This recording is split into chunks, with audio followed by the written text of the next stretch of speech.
हम ही में से अटकती है, इसलिए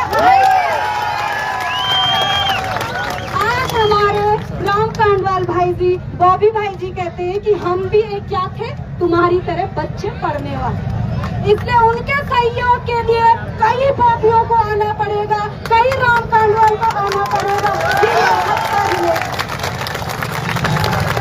बड़ा दुर्भाग्य की बात है, भले आप लोगों को बुरा लगेगा, यहाँ पर हमारे सम्मानित त्रिभुवन चौहान जी, बॉबी पवार जी बैठे हैं। इन्होंने अभी चुनाव लड़ा था कुछ समय बाद। दुर्भाग्य हम युवाओं का कि हमें इन्होंने हार का सामना करना। आज लोकसभा में हमारे बॉबी भाई जी होते तो शायद से आज यहाँ पे डरने की आवश्यकता पड़ती ही नहीं। दुर्भाग्य है टिहरी लोकसभा सीट का कि जिनके लिए श्रीदेव सुमन ने राजशाही खत्म करने के लिए लड़ाई लड़ी थी, आज उन्हें सिर्फ 25 जुलाई को ही क्यों याद किया जाता है?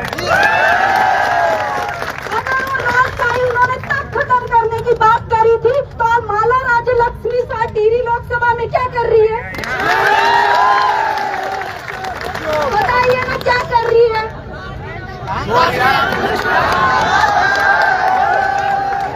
इसलिए मैं समस्त युवा पीढ़ी से अनुरोध करती हूँ, किसी सड़क की भीड़ से हम कुछ नहीं कर सकते हैं।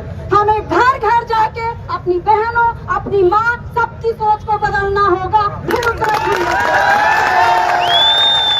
लोकसभा चुनाव टिहरी से बॉबी भाई चुनाव लड़ रहे थे तो मैं अपने खर्चे से घर गई थी तो बीजेपी के कैंडिडेट खुलेआम कह रहे थे इस पे नहीं चलने वाली आज, क्योंकि समस्त गाँव वालों को मैंने कहा था कि वोट देनी है तो बॉबी भाई को देनी है। आज जब मैं यहाँ पे आई थी तो मैं अपनी माँ को सिर्फ इतना सूचित करके आई हूँ कि माँ धरने में जा रही हूँ, शाम को किस हालत में घर लौटूंगी कुछ नहीं कहती है। बेटा जो तुम्हें सही लगता है करो, समझाओ अपने घर वालों को, समझाओ कोचिंग में 15 को 2000 फीस देके सिर्फ रट्टा मार के कि टिहरी का अंतिम राजा कौन था, किसने जंग लड़ी।